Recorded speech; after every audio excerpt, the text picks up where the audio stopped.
तो स्टार्ट करते हैं क्लास फिजिक्स का बहुत ही फंडामेंटल टॉपिक वेक्टर। वेक्टर में लास्ट क्लास में हमने डॉट प्रोडक्ट के बारे में पढ़ा पढ़ा था ना। डॉट प्रोडक्ट हमने पढ़ना स्टार्ट किया। तो डॉट प्रोडक्ट होता क्या है, एक बार तुरंत रिकैप कर लेते हैं। डॉट प्रोडक्ट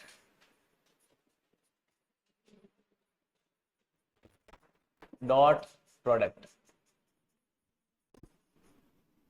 डॉट प्रोडक्ट इसको स्केलर प्रोडक्ट भी बोला जाता है। क्या बोलते हैं इसको? स्केलर प्रोडक्ट भी बोलते हैं। क्यों बोलते हैं? क्योंकि इसका आउटकम जो है स्केलर होता है।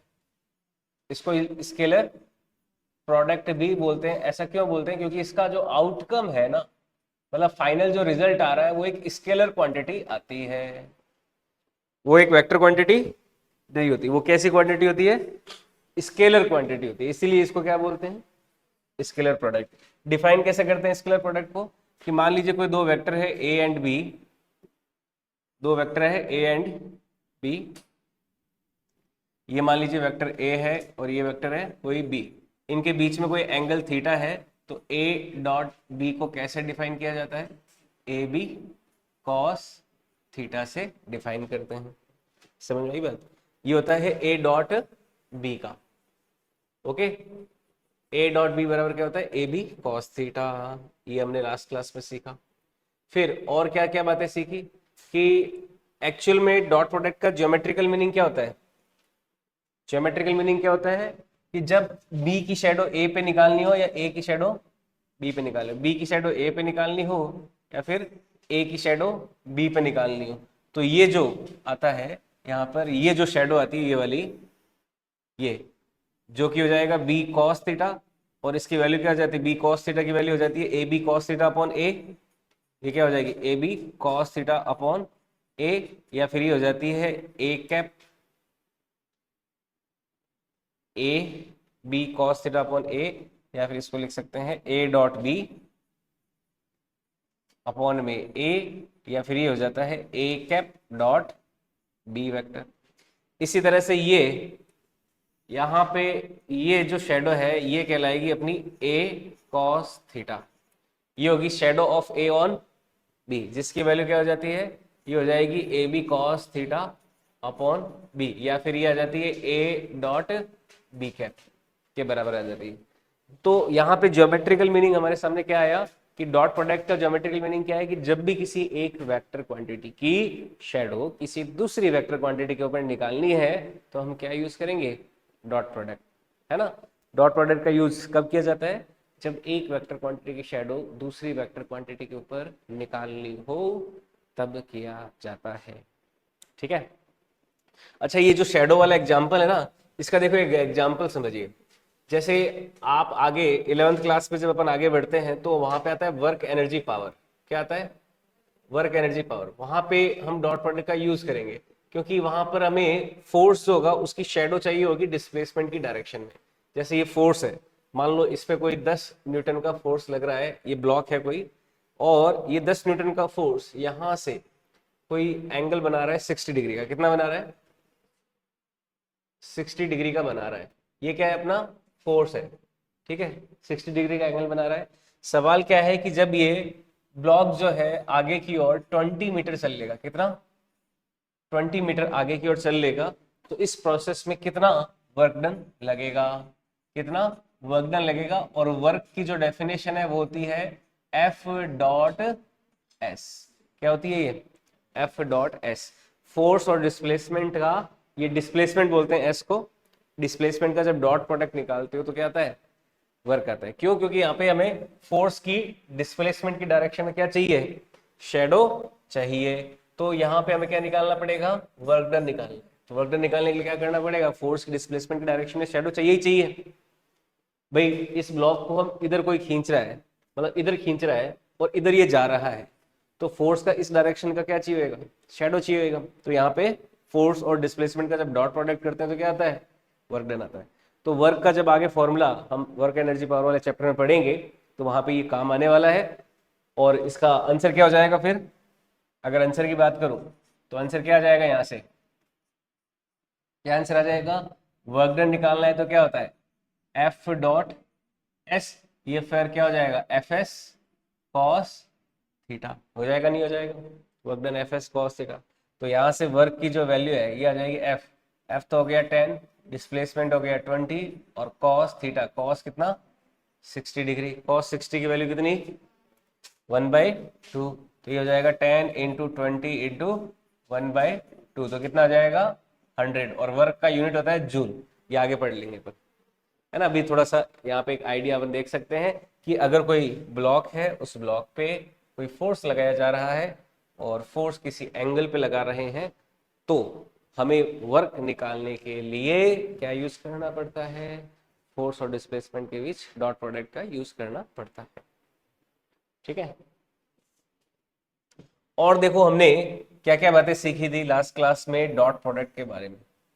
जब हमने आई कैप, जे कैप और के कैप के बीच में डॉट प्रोडक्ट की बात करी, तो आई के साथ क्या होता है डॉट प्रोडक्ट 1 होता है ना, क्योंकि 1 इंटू 1 इंटू कॉस 0, तो क्या आया था 1। I dot I, J dot J और के डॉट के, इन सब का डॉट प्रोडक्ट क्या आता है 1 आता है। इसके अलावा कोई भी दूसरा कॉम्बिनेशन हो, दूसरा कॉम्बिनेशन क्या आता है, क्या देता है 0 दे देता है। अगर आई का जे के साथ है, या के का जे के साथ है, या फिर आई का के साथ है, कुछ भी है, बाकी सारे जो कॉम्बिनेशन है वो क्या देते हैं 0। क्यों? क्योंकि एक दूसरे से क्या हो जाएंगे, परपेंडिकुलर हो जाएंगे। एक दूसरे के परपेंडिकुलर है ना, परपेंडिकुलर यानी कि इनके बीच में एंगल कितना है 90 डिग्री है। 90 डिग्री है तो ये क्या देंगे डॉट प्रोडक्ट 0 दे देंगे, क्योंकि यहाँ पे cos 90 की वैल्यू क्या हो जाती है 0 हो जाती है। बताओ समझ में आई ये बात? ठीक है। तो यहां तक हमने लास्ट क्लास में पढ़ा, और यहां से आगे अपन कंटिन्यू करते हैं।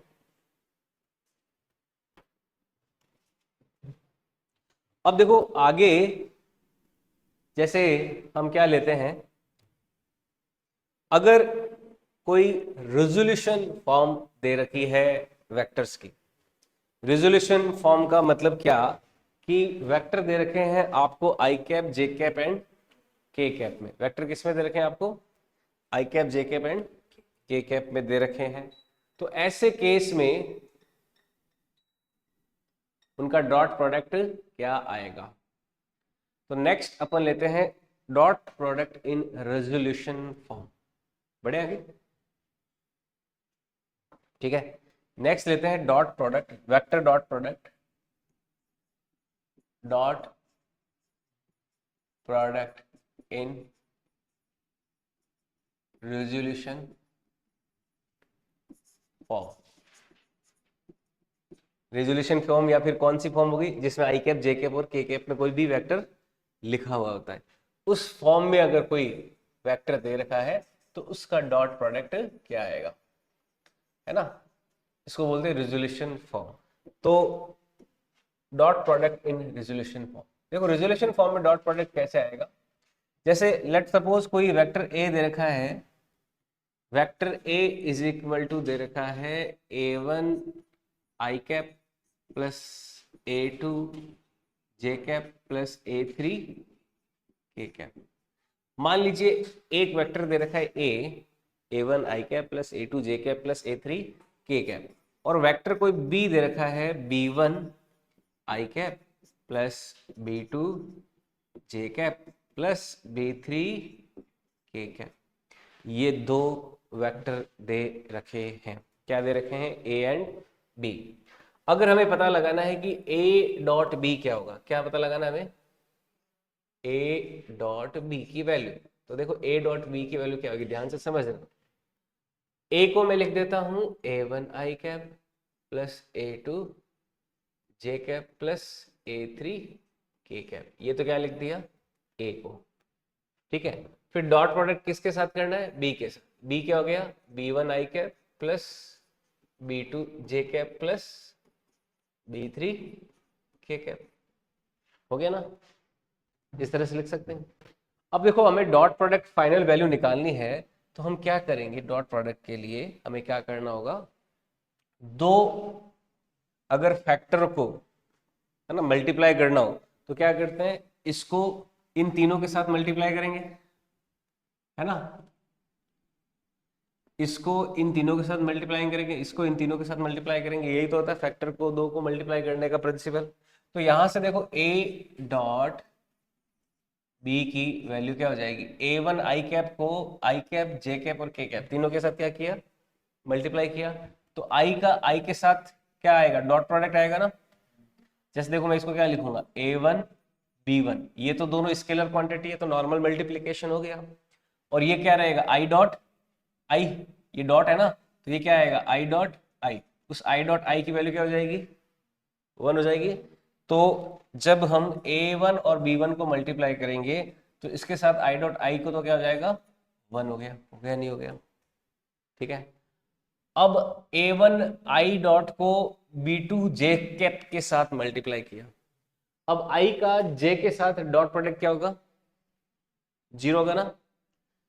आई का जे के साथ डॉट प्रोडक्ट क्या होगा, जीरो, तो यहाँ पे क्या आ जाएगा, जीरो। इसी तरह से आई का के साथ डॉट प्रोडक्ट क्या हो जाएगा, जीरो।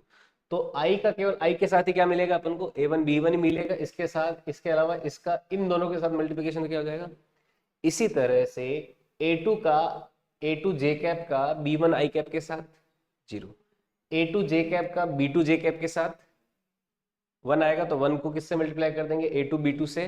तो दूसरा जो स्टेप है उसमें क्या आ जाएगा, ए टू बी टू आ जाएगा।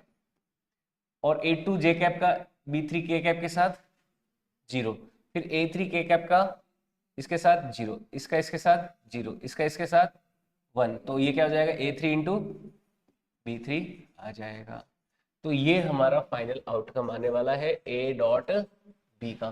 तो ए डॉट बी बराबर क्या होता है, A one B one plus A two B two plus A three B three.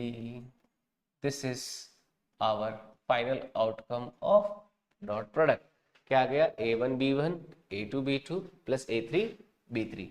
यानी कि रेजोल्यूशन फॉर्म जो है ना, I cap J cap K cap वाली फॉर्म है, इसमें दो वेक्टर्स को जब मल्टीप्लाई करते हैं तो आई का आई के साथ, जे का जे के साथ और के साथ जो कॉफिशिएंट है उनको क्या कर दोगे, मल्टीप्लाई करके ऐड कर दोगे। समझ में आई बात। ये रेजोल्यूशन फॉर्म में वेक्टर का डॉट प्रोडक्ट का एडिशन है। जैसे एग्जांपल के तौर पे वेक्टर ए दे रखा है कोई two I cap plus three J cap plus K cap, और वेक्टर बी दे रखा है I cap plus two J cap plus five K cap. आपको क्या पता लगाना है, ए डॉट बी की वैल्यू पता लगानी है। क्या वैल्यू पता लगानी है कि ए डॉट बी कितना होगा, कितना होगा, 12 आ रहा है। तो देखो कैसे निकालेंगे, आई का आई के साथ, जे का जे के साथ एंड के का के साथ कर देंगे। तो इसे निकालने के लिए ए डॉट बी बराबर क्या कर देंगे, आई का आई के साथ, तो two into one, two into one, A one B one plus A two B two, A two B two plus A three B three. ये हो गया। तो इनको ऐड करेंगे तो two plus six plus five, तो कितना हो जाएगा 12। ये आंसर आ गया, ठीक है।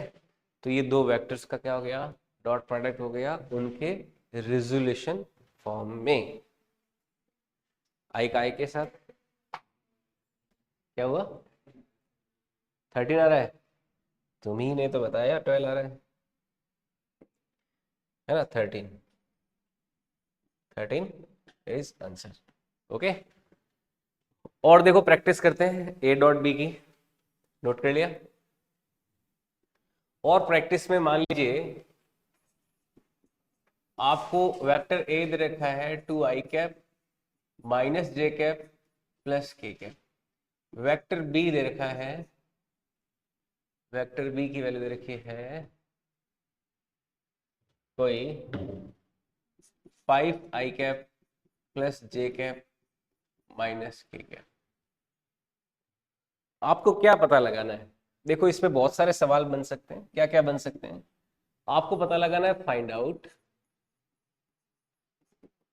पहली बात आपको पता लगानी है ए डॉट बी की वैल्यू, किसकी वैल्यू पता लगानी है, ए डॉट बी की वैल्यू। दूसरी बात पता लगानी है आपको shadow of A on B vector, A की बी पे शेडो, और तीसरी बात पता लगानी आपको, shadow of B vector on A vector. ये तीनों सवाल ट्राई कीजिए। ए डॉट बी निकालिए, ए की बी पे शेडो निकालिए और बी की ए पे शेडो निकालिए।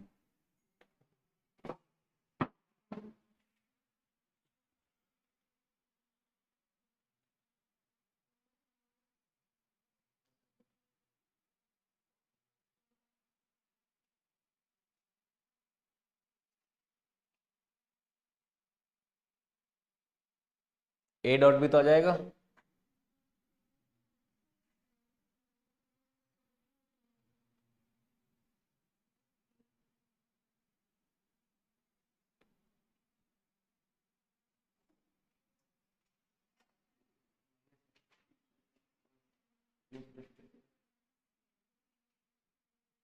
माइनस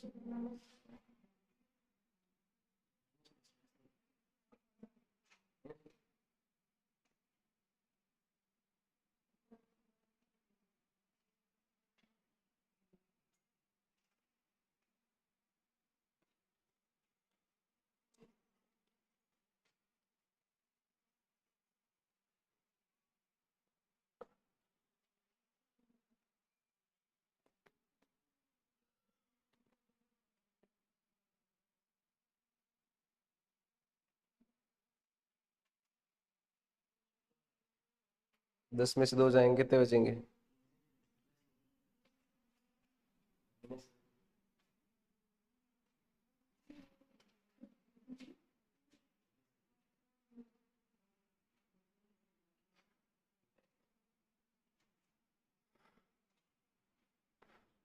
ए डॉट बी निकालना है, तो क्या आएगा? सबसे पहले ए डॉट बी, तो ये क्या आएगा?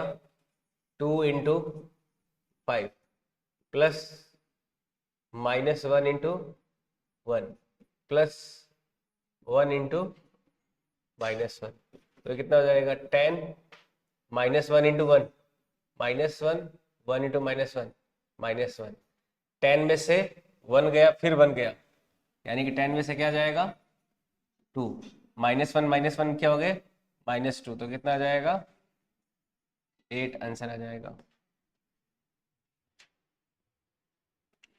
ये माइनस प्लस का कंफ्यूजन होता है क्या किसी को? हम्म,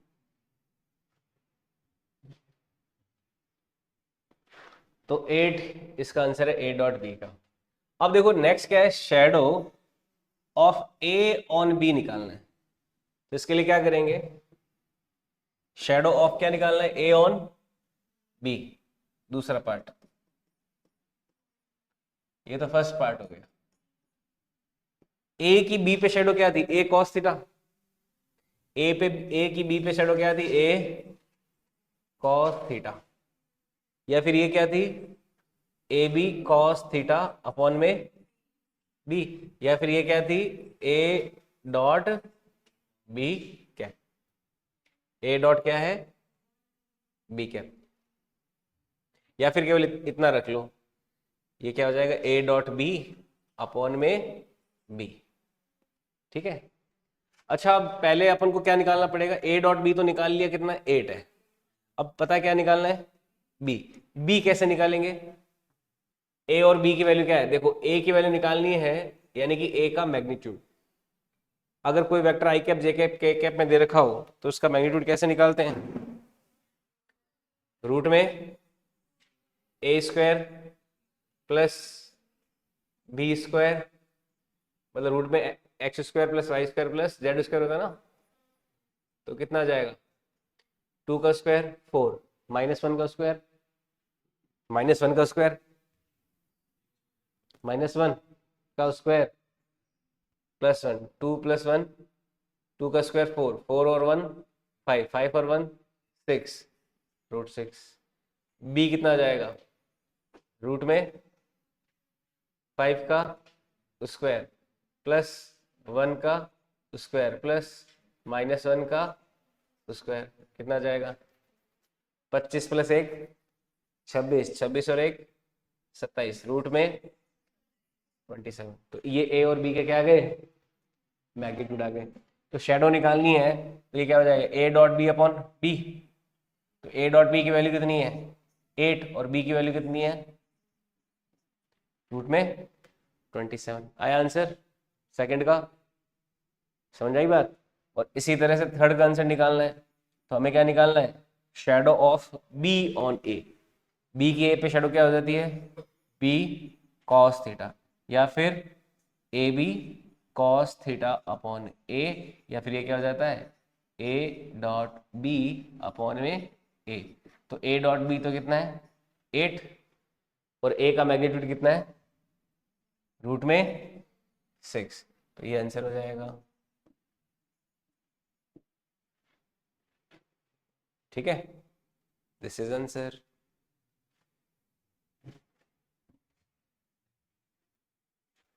आया समझ में।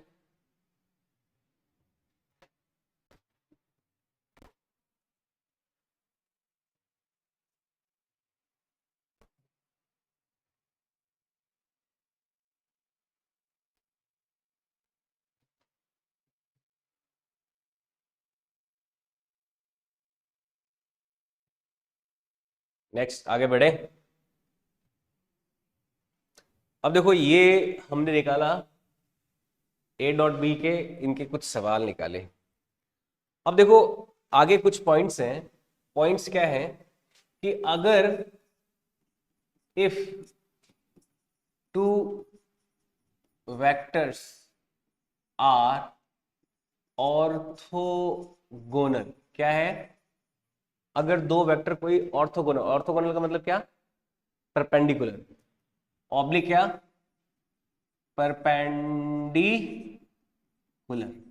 अगर दो वेक्टर परपेंडिकुलर है या एक दूसरे के क्या है ऑर्थोगोनल में है, ऑर्थोगोनल मतलब परपेंडिकुलर।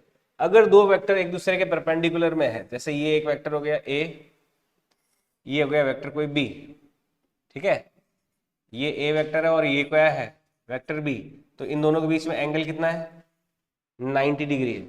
अगर 90 डिग्री है तो इनका डॉट प्रोडक्ट क्या होगा, ए डॉट बी क्या हो जाएगा, ए डॉट बी, दो वेक्टर अगर 90 डिग्री पे हैं तो उनका डॉट प्रोडक्ट कितना होगा, ए बी कॉस 90। कॉस 90 की वैल्यू कितनी हो जाती है, कॉस 90 की वैल्यू 0 हो जाती है। तो ए डॉट बी की वैल्यू क्या आ जाएगी, 0 आ जाएगी। ए डॉट बी की वैल्यू क्या आ जाएगी, 0 आ जाएगी। समझ में आई बात। तो दो वेक्टर अगर ऑर्थोगोनल है तो उनका डॉट प्रोडक्ट क्या होता है 0। इसको देखो ज्योमेट्रिकली समझिए। अगर एक वेक्टर के ऊपर दूसरा परपेंडिकुलर है तो बी की ए के ऊपर शैडो कितनी हो जाएगी, देखो अगर मैं यहां पर एक कोई टॉर्च रखता तो बी ए पे कितनी शैडो बनाती, कुछ नहीं बनाती, तो केवल क्या बनाती, पॉइंट सा बनाती छोटा सा। तो उस पॉइंट की लेंथ कितनी है, पॉइंट की लेंथ तो 0 होती है, इसीलिए शैडो क्या है 0, है ना। समझ में आई बात। तो ए डॉट बी क्या होता है 0 होता है, दो वेक्टर अगर एक दूसरे के परपेंडिकुलर हो। क्लियर है ये बात, ठीक है। अच्छा अगर दो वेक्टर के बीच में एंगल निकालना हो, क्या निकालना हो हमें, एंगल बिटवीन टू वेक्टर्स। अगर दो वेक्टर्स के बीच में एंगल निकालना हो तो देखो डॉट प्रोडक्ट बड़ा काम आता है। कैसे काम आता है, हम जानते हैं कि जो ए डॉट बी है इसको क्या लिख सकते हैं अपन, ए बी कॉस थीटा लिख सकते हैं। यानी कि अगर आपको थीटा निकालना है तो कॉस थीटा निकालना है, कॉस थीटा निकाल सकते हो। कॉस थीटा क्या आ जाएगा, ए डॉट बी में किसका डिवाइड कर देंगे, ए बी का डिवाइड कर देंगे। या फिर थीटा की वैल्यू क्या आएगी यहाँ से, थीटा इज इक्वल आ जाएगा cos inverse A dot B upon में ए बी। आई बात समझ में। तो यहाँ से थीटा क्या आ जाएगा, ए डॉट बी अपॉन में ए बी। तो आपको अगर दो वेक्टर्स के बीच में एंगल निकालना है तो आप क्या करोगे, उनका पहले तो डॉट प्रोडक्ट निकाला, डॉट प्रोडक्ट निकाल के उनके मैग्नीट्यूड से दोनों के मैग्नीट्यूड को मल्टीप्लाई करके डिवाइड कर दोगे, तो उससे क्या मिल जाएगा, कॉस थीटा की वैल्यू मिल जाएगी। और कॉस थीटा की वैल्यू मिल जाएगी तो हमें क्या मिल जाएगा, एंगल मिल जाएगा दो वेक्टर्स के बीच का। इन दोनों पॉइंट्स का एक एक सवाल कर लेते हैं। करें? नोट कर लिया? इन दोनों पॉइंट्स का देखो एक एक सवाल करते हैं। जैसे आगे बढ़े। जैसे सवाल क्या है, क्वेश्चन है, नोट कर लिया कि पीछे वाला? करो करो।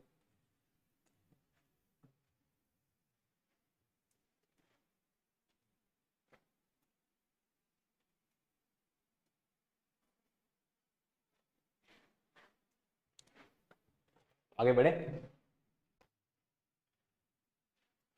देखो सवाल क्या है, क्वेश्चन है कि if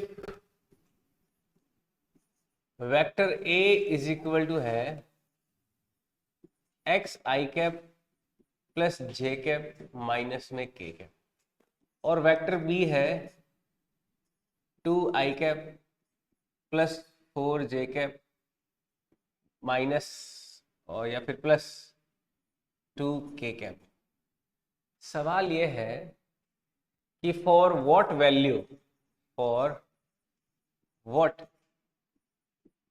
value of X A and B are perpendicular to each other, X की किस वैल्यू के लिए ए और बी दोनों एक दूसरे के क्या है, परपेंडिकुलर। ये सवाल।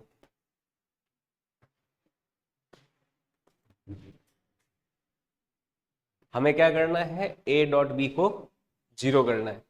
उससे देखो एक्स की एक इक्वेशन बनेगी और उस इक्वेशन में एक्स की वैल्यू निकाल लीजिए।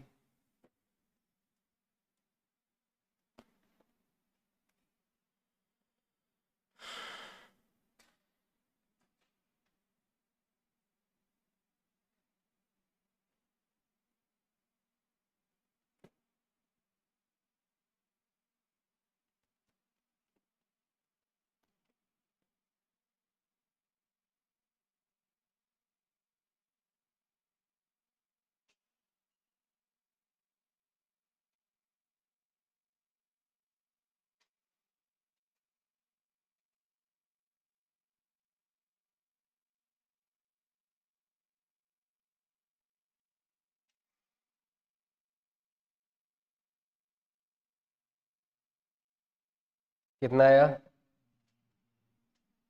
-1। बिल्कुल सही आंसर। निकालो बाकी भी।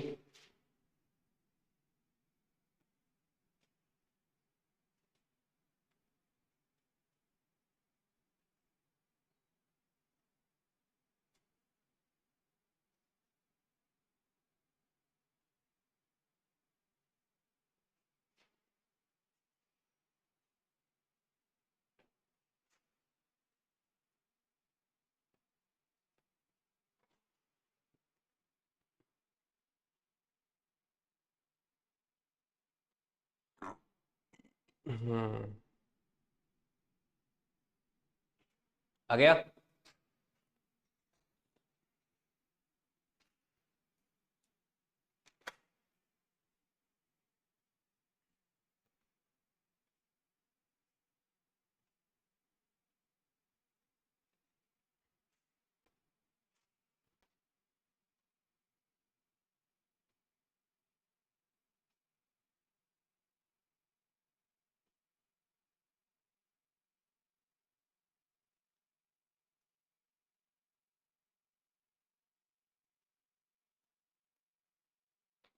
अगर ए और बी एक दूसरे के परपेंडिकुलर हो तो क्या होना चाहिए,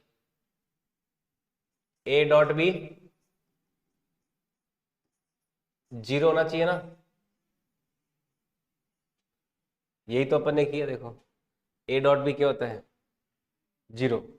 अगर दोनों एक दूसरे के परपेंडिकुलर तो पहले तो ए डॉट बी देखो कितना है, 2 × x 2x, 4 × 1 4, 2 × -1 -2, तो ये मिलके क्या होना चाहिए, जीरो। तो क्या ये इक्वेशन सॉल्व नहीं होती? क्या हो जाएगा, 2x, 4 में से 2 गया 2 बराबर क्या हो जाएगा, जीरो। ठीक है, तो 2x बराबर क्या आ जाएगा, -2, x बराबर क्या आ जाएगा, -2 डिवाइडेड बाय 2, तो x की वैल्यू क्या आ जाएगी, -1, आंसर आ जाएगा।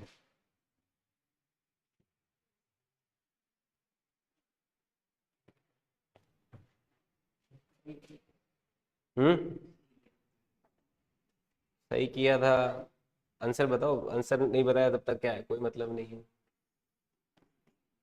मैं देख रहा था यहाँ तक करके रह गए थे आप, जीरो क्यों नहीं बराबर किया है। चलो एक और सवाल ऐसा ही, वेक्टर ए बराबर है कोई, वेक्टर ए है 2i cap plus X J cap -3k cap, vector B बराबर है 3i cap plus 2j cap और माइनस में 3k कैप। अब बताओ x कितना होगा if a is perpendicular to b। ये सवाल सही करना अब। हम्म,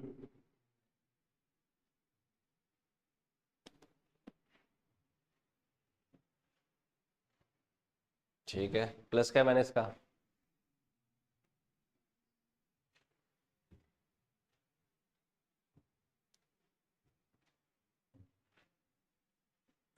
इस 3 को आप प्लस का ले लो। अब बताना, ये 3 जो है ना नीचे वाला, उसको प्लस का ले लिया।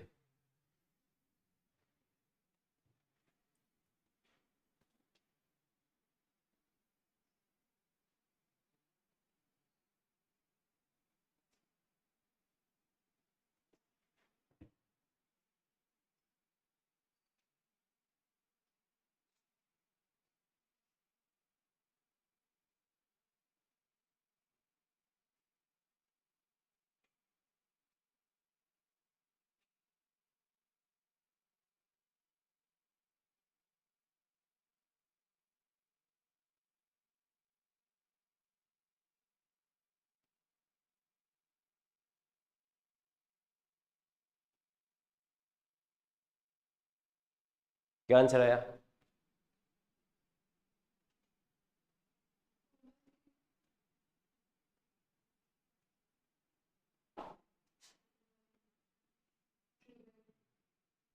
क्या आया तुम्हारा,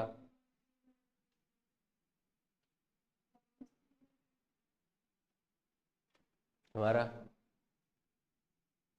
नहीं आया।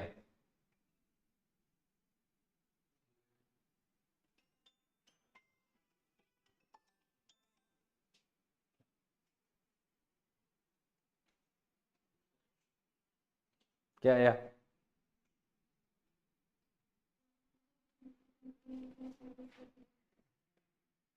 देखो क्या करना है, ए डॉट बी जीरो करना है। अगर दोनों परपेंडिकुलर तो ए डॉट बी क्या आना चाहिए। तो देखो इक्वेशन क्या बनेगी, 3 × 2 6, 2 × x 2x, 3 × -3, प्लस का 3 × -3 कितना हुआ, माइनस का 9, बराबर क्या करना है, जीरो। यहां तक सभी ने किया। अब देखो थोड़ी थोड़ी छोटी छोटी बातें समझो। आपको, मेरे को लग रहा है कि छठी सातवीं में एकदम मस्ती काटी थी आप लोगों ने, कोरोना था क्या उस समय, है ना। जब ये -9 उधर आएगा तो क्या हो जाएगा, ये 6 उधर आएगा तो क्या होगा, तो 9 में से 6 गए 3, तो x की वैल्यू कितनी आ जाएगी, 3 में इस 2 का डिवाइड कर देंगे तो 3/2, ये आंसर आ जाएगा।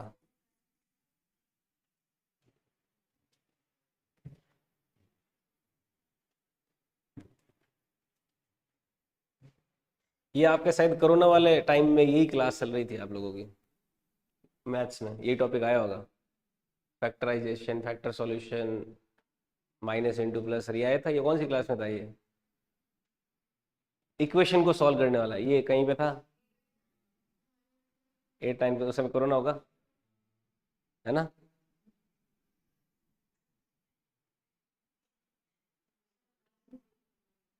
कौन से बच्चों के जिनको कोरोना का नुकसान नहीं हुआ होगा? जो नर्सरी में थे। नर्सरी वालों को भी नुकसान तो है होगा, उनको तो पढ़ना ही नहीं आएगा बेचारों को, है।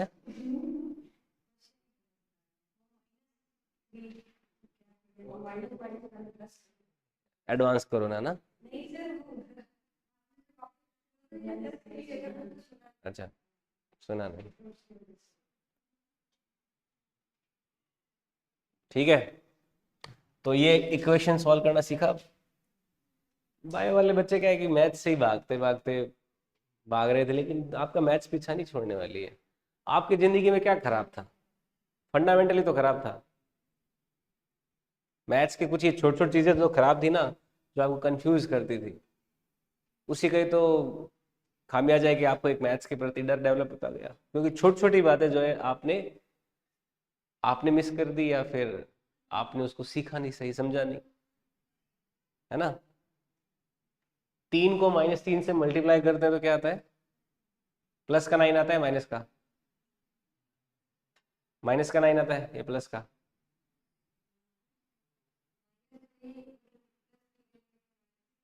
-9 आएगा। -2 इंटू -2 क्या होता है? प्लस का 4 होता है। पक्का? ये चीज आती है ना। हम्म। ये आनी चाहिए भाई साहब। ठीक है, तो देखो एक तो सवाल मैंने ऑर्थोगोनल वाला ले लिया। अब दूसरा सवाल इसका ले रहा हूँ। दो वेक्टर दे रखे होंगे ए और बी, उनके बीच में क्या निकालना होगा? एंगल निकालना होगा। ठीक है, एंगल बिटवीन वेक्टर। तो देखो दो वेक्टर दे रखे हैं। वेक्टर ए दे रखा है I cap √3 I cap √3 I cap plus J cap, ये तो वेक्टर ए है। वेक्टर बी दे रखा है √3 आई कैप माइनस में जे कैप, है ना। आपको पता लगाना है angle between A and B क्या होगा। ए और बी वेक्टर के बीच में एंगल क्या होगा? फॉर्मूला क्या काम में लोगे? कॉस थीटा बराबर क्या होता है? ए डॉट बी अपॉन में ए बी। ये फॉर्मूला काम में लेना है। बताओ क्या आंसर आएगा? A dot B upon A B.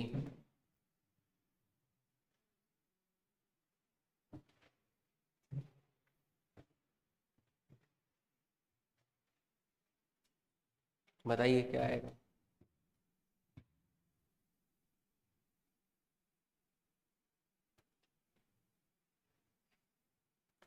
√3 into √3 कितना होता है? 3 होता है।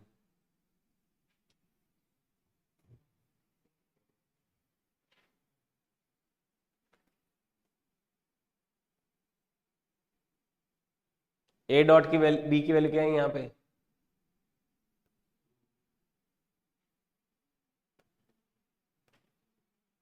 2 आई सभी की। सबसे पहला काम ए डॉट बी निकालना है, उसके बाद में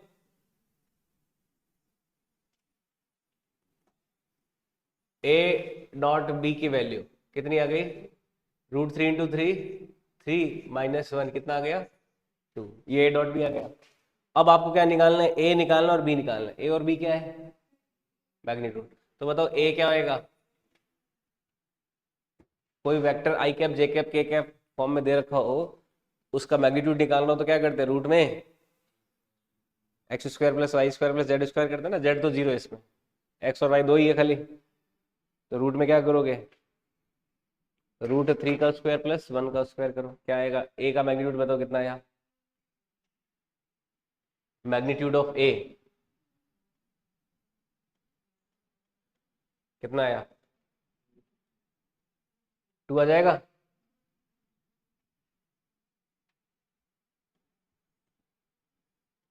√3 का स्क्वायर + 1 का स्क्वायर, √3 का स्क्वायर कितना 3, 1 का स्क्वायर 3 + 1 कितना होता है 4 का रूट क्या होता है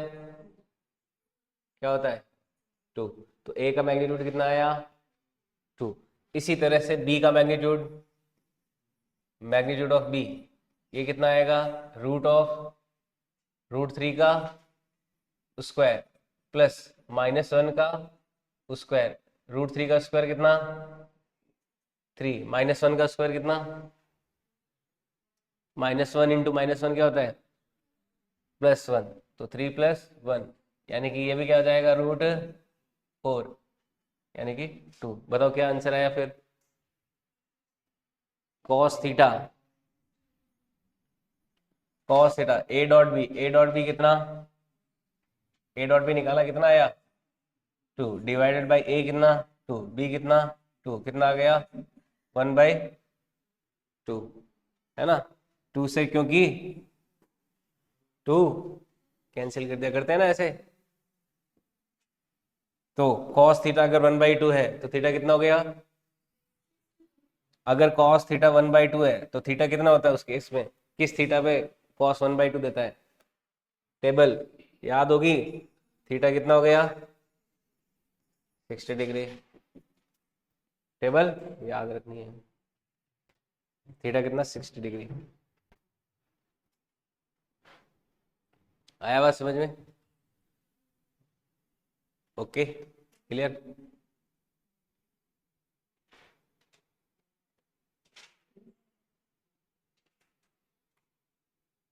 और देखें देखो नेक्स्ट एंगल का एक और सवाल करिए।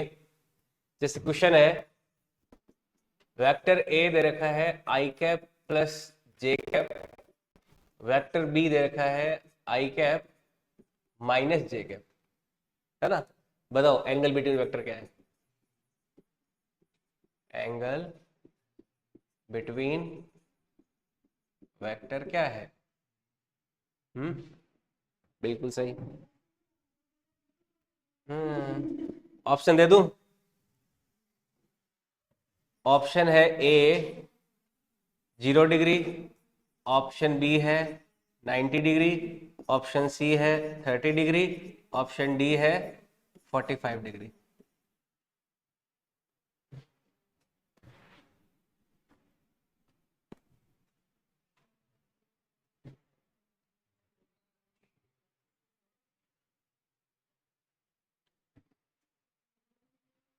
देखो ये वाला है ना ग्राफ, इसको पता है अगर आप ड्रॉ करोगे ना कैसा दिखेगा कोऑर्डिनेट एक्सिस पे। जैसे कोऑर्डिनेट एक्सिस पे इसको ड्रॉ भी कर सकते हो। आपका एक्स कोऑर्डिनेट क्या है इसका √3 + 1 है, तो √3, 1 यहां पे होगा और √3 - 1 कहाँ होगा यहाँ पे, है ना कोऑर्डिनेट सिस्टम में। तो वेक्टर ड्रॉ करोगे तो ये देखो ये तो वेक्टर हो गया ये वाला और ये वेक्टर हो गया ये वाला, ये दोनों वेक्टर हो जाएंगे। ये तो वेक्टर हो गया √3 आई कैप प्लस जे कैप और ये हो जाएगा √3 आई कैप माइनस जे कैप। ये यहां से तो बनाएगा 30 डिग्री एंगल और ये यहां से 30 डिग्री एंगल, तो दोनों के बीच में एंगल कितना आ गया 60 डिग्री आ गया। ठीक है इसी तरह से इसको भी आप ड्रॉ कर सकते हो। ड्रॉ करके देखो ये एक्स एक्सिस से कितना एंगल बना रहा है वेक्टर ए। चलो वो छोड़ो, अभी अभी इसमें क्या आंसर आया 96 सबका आया। अगर आप इसमें a डॉट बी निकालोगे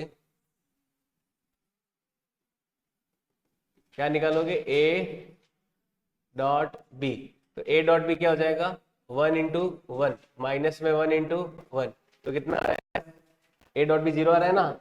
a डॉट बी 0 है तो इसका मतलब क्या a और b एक दूसरे के परपेंडिकुलर है, तो एंगल कितना हो जाएगा सीधा क्या बोल दोगे 90 डिग्री। आया नहीं आया आंसर। इन दोनों वेक्टर को कोऑर्डिनेट एक्सिस पे देखो ड्रॉ करते हैं। ये आपका है वाई एक्सिस